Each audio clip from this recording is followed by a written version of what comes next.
What's good, everyone, and welcome to something a little bit different that I've never done before. This is probably going to be an ongoing thing on my channel. I'm wanting to spice up with the content, bring something new to the table, and in this case, it is Port Adelaide related. I'm very passionate about Port and its happenings, everything Port related. Then I want to join with some new content on the channel. This one being a review of the game you can see on the screen in front of you right now. Unfortunately, a loss. But I want to give a raw and 100% honest review of Port happenings because I can see a lot of positivity still, but I also see a lot of negativity that some of it is unwarranted and some of it is definitely warranted. And right now, I think any talk of port related stuff can get us through what we're going to be is probably going to be a very long season for us, I think. Judging by the score you can see here, that is Port Adelaide starting 1 and 2 for the year. Easiest draw out of all AFL teams, and we've started 1 and 2, lost to Kangaroos convincingly in round 1. Round 2 got a win, and then round 3 have lost by 2 points at Adelaide Oval to the West Coast Eagles, which I thought might have been a challenging game. I didn't think it would be a challenging to the point of losing game, which is definitely giving us a clear idea of where our position is in the table this year. I potentially was overestimating what we would be capable of. Um, but yeah, what can you do? All we can do is talk about what's happened, what needs to change, and what the future might look like. So, reviewing the game, I might make some more videos more oriented around our future in the future, funnily enough. But I want to go into this game in particular. I went to it at Adelaide Oval. The time slot itself, I actually really liked. My spot was in the shade most of the time, so had a good view of everything. And yeah, let's just go straight into it. So it's a 90 to 92, 13-12 to 13-14. So a lot of points kicked and a lot of missed opportunities from both sides. First quarter, initially, Port kicked strong, but they had to kick strong. We did have a really big wind advantage, and I didn't think that they capitalized enough on that. As soon as I had looked at the score and lots of missed opportunities with, I think it was Berry having a shot at goal and missing, and easy ones from Lakosha just missing as well. Stuff that needed to be capitalized on when we had the early wind didn't happen for us. A couple of decent goals, but nothing to the point of what West Coast were hitting up until around the fourth quarter when they started blazing away and kicking a lot of behinds. I did think that they were very accurate in front of goal, especially Waterman, who was the X factor for West Coast in this game, I believe. But yeah, we'll go into some of the statistics. So I use fan footy, which is super easy way of seeing the Supercoach and Dream Team points, and that's a good indicator. Supercoach on if they had a good game or not. I'm going to focus a little bit more on the Port side of things. So if you're interested in the West Coast, potentially not the place for you, but we're going to go into Port Adelaide oriented stuff. So couple of interesting things just by here. So first one I wanted to chat about was Will Brodie. He had only 42% time on ground, and this little icon basically means that they used him as a phantom sub, which is basically Port had brought him onto the team and kind of used him very, very sparingly with only 42% time on ground. Now, my thinking with that is why on earth, when you do have the opportunity to now have another extra interchange, use someone as a phantom sub in Brody, who was not super damaging, did okay, but you've got Wines that you have left in the Sandville who had a really big game.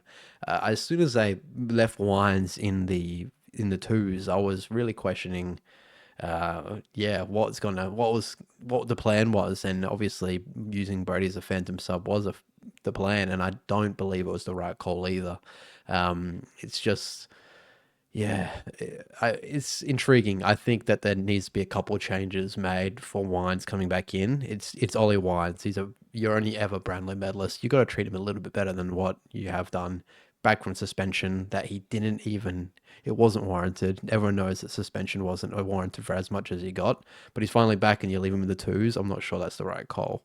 But going down the list, a lot of just mid. There's a lot of mid in the team right now. A lot of players that are not going to get you to that next level. And I think Port need to kind of realize that it might be time to enter the rebuild phase because, yeah, our top end talent leadership wise is not great. With Rosie going down, that's more of the ownership gone into Butters, who is a great player, but I'm not sure his leadership in the club with bringing up the young youth. So we had Farrell, 141 Supercoach is massive. They tried to work everything through Farrell. I thought that a lot of long kicks and a lot of undecisive moments for Farrell getting the ball, but they tried their best to work it through him. And at some stages it did work with late in the game when we had a late push. Farrell was involved in everything in pushing us.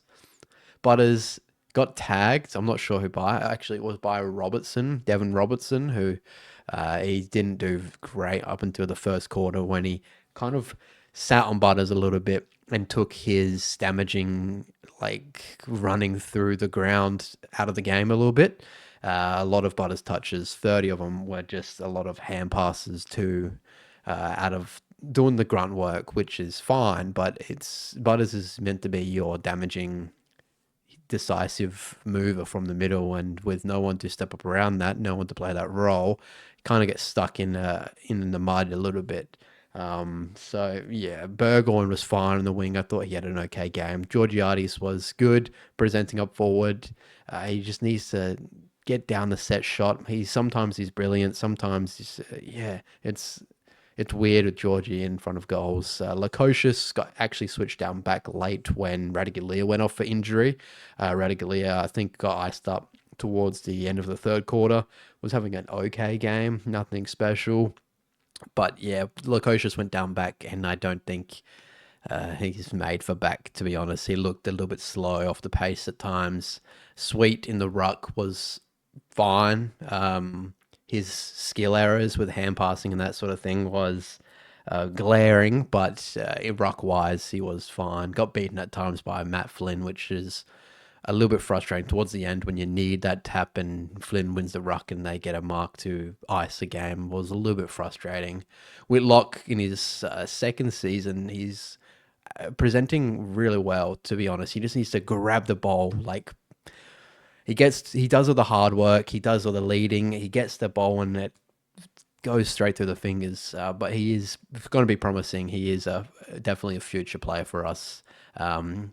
As much as Port have spent time in Lord, I think you move on from Lord with Whitlock come through now. Lord, I'm sorry, mate, you're just not it in my standards. Horn Francis, only 18 touches, was really quiet, and this is the type of game where Horn Francis needs to step up a little bit, I think.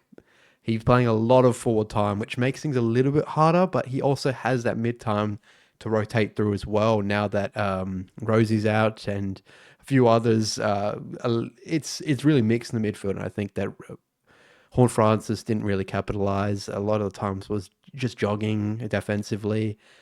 He's just a little bit too inconsistent for my liking at this stage. I'm going down the whole entire list, so apologies if it's taken a while. I don't want to spend too long on this, but I kind of want to go through each player. Aaliyah saved us a lot, I think. Aaliyah. Down back, he looked good towards the end when it was a lot of one-on-one. That's when Aaliyah is not at his best. He's at his best when it's some pack work and it's kicked down the line and he can float in, sort of thing. And he looked good for the first half of the game when we were on top, but then they started getting one-on-ones, and Aaliyah is struggling a little bit when it comes to that thing. Burn Jones, I think, needs a spell in the twos. A lot of what he's doing is just poor skills, weird decision making. I think Burn Jones is not the future, and if we're entering a rebuild phase, I think Burn Jones might just have to move on somewhere, I guess, or go down to the twos for a bit to regain some confidence because he looks a little bit skittish out there. Willem Drew is also in the same boat where if we're going future, Willem Drew is probably not the future, I don't think, as harsh as that is. The defensive mindset of his midfield is not going to get you over the line when we don't have a lot of midfield talent that is going to a little bit of oomph as other teams do. Like that Harley Ree in the midfield was a lot of oomph for West Coast, and when Butters is taken out, being locked down with the tag he's going to get every game. That's when you need your Drews and even Horn Francis to step up, and neither really did. Drew, it was fine, but yeah, not damaging enough for my liking. Watkins was okay. Got a lot of midfield time as well. Kicked on a nice goal at the start to give us a good start. Only had 65% time and ground, so I'm wondering if he does keep his spot in the side. We'll see. Richards not doing enough for my liking. Out forward, he should be that pressure forward, but our pressure for the whole day was not great at all. Durden, fine for his role. I think he's got a great set shot. Um, if I had to choose anyone on the side for a set shot, it's Durden. Yeah, great routine, and he kicks straight all the time. Jacob Weir, I'm not impressed yet. He hasn't done a whole lot to show me why he was picked up in the first place. A little bit weak at stages. Lockie Jones in the same boat. For his size and his mobility, he is just not strong enough in a contest. A lot of the contests he was pushed out the way, and I don't believe for his size. Yeah, is weird, and he's very fumbly. This game was okay. Did get a knock, but yeah, maybe he needs a spell on the twos as well. But that's the issue. Port's depth at the moment is not great. So what can you do? You're just gonna play him. Josh Lai had a great start to the game. I think a lot of intercept possessions down back a little bit, but nothing special. Nothing that lit the world on fire. Radigaleo iced up. He was fine. Jackson Mead. Uh, Jackson Mead annoys me so much because I'm not sure why he's there. What does he provide? Jackson Mead, uh, he was taking kick-ins at stages, which I thought was interesting. And when he took one out, he kicked it straight to a West Coast player. When I was like, why is Mead taking it out? He did it straight away, right in front of my face. And when he gets the ball, he's not looking. He's not quick enough to think. So he'll grab the ball and then he'll wait for a tackle. A tackle will come and it will be non-prior. So it's a bowl up, and that's all he provides to the team at this stage. And I don't know what to do with Mead. I think that he also needs to go back a little bit. I would rather potentially see like a Murray's really fast running dude come in. Maybe even a straight swap for Wines for Mead. It's just I don't not understand Mead's role at the moment. He was playing down back, and he's not strong enough to play on any of the small forwards. McKinlay is also was disappointing in this game specifically. A lot of his touches were turnovers and just not clean.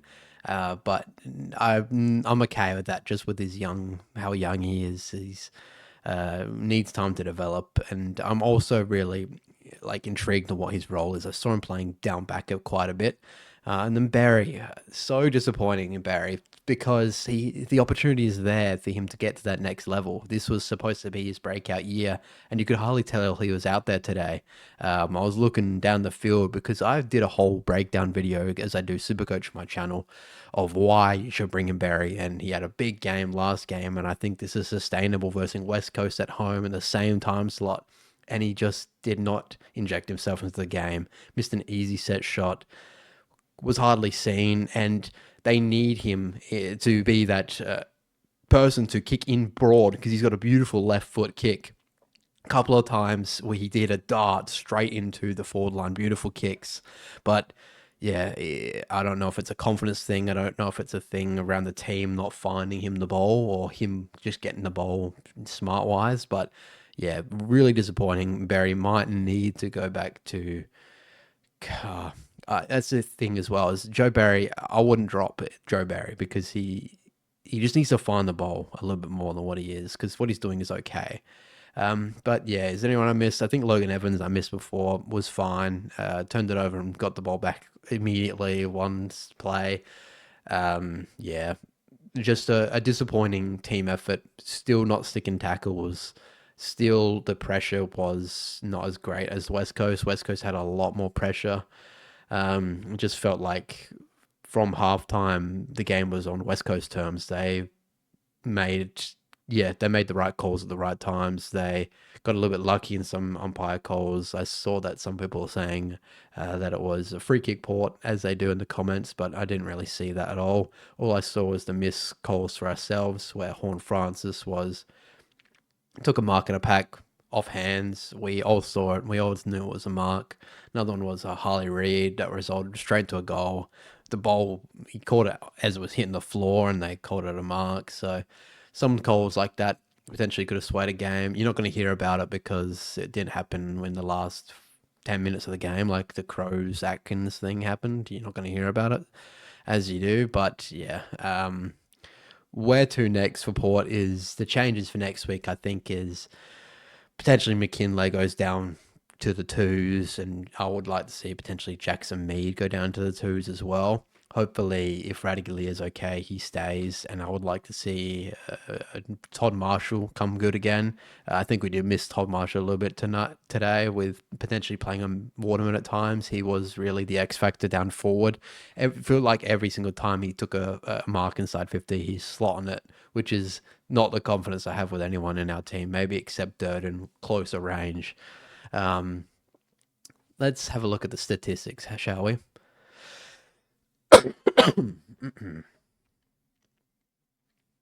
So all the major stats were in Port's favor. So you had your disposals, 340. That's more than West Coast. Kicks, 206, 284. Yeah, more hand passes. More inside 50s by more than 10. I predicted 58 inside 50s at the start of the game for a competition. And look at that. Just the efficiency right there inside 50 is 65 to 46. That's crazy. Um, it's just the Eagles took away more onto their opportunities. They took advantage a little bit compared to what Port did. Clearances is kind of crazy as well, which is something the midfield needs to step up. When Butters is tagged, who is going to be that person to step up in the midfield? We really need to find that, especially when you're winning the hitouts for the match. So, yeah. Uh, Turnovers 64 to 58, like all of the major statistics should be in are in Port's favor, which means that all it comes down to is capitalizing in front of goal when you should, which both teams, as they're not great teams, would struggle to do, but West Coast did it more than Port did. Port had a lot of opportunities where they needed to take advantage, whether just set shots, and then it didn't happen. So I don't know what happens next week. We've got Richmond Saturday at 3:45 p.m. Adelaide time. Uh, I've got no idea what to expect. Richmond have had the bye, I believe, so they're going to be fresh. Yeah, well, who knows what's going to happen over in Melbourne. I'll be watching it. I'll probably do a preview as well, seeing if there's any changes come through, omission wise, or if Wines is back, hopefully Todd Marshall is back, what the team's structure is going to look like. But he is hoping that it does. It's only up from here, hey? He is hoping. But thanks. Let me know what you think about the format. Let me know if there's anything you want me to go into a little bit more depth with, potentially specific players, specific plays, or yeah, just let me know because I'm looking to this is my first test in the waters, so if it sucks, please let me know, and I might adjust it if I can. But if yeah, you're enjoying this type of content, or if you like this video, give it a thumbs up, give it a share, and yeah, let me know in the comments below. Thanks for hanging out, and hopefully we'll see you next week with a better result. Peace out.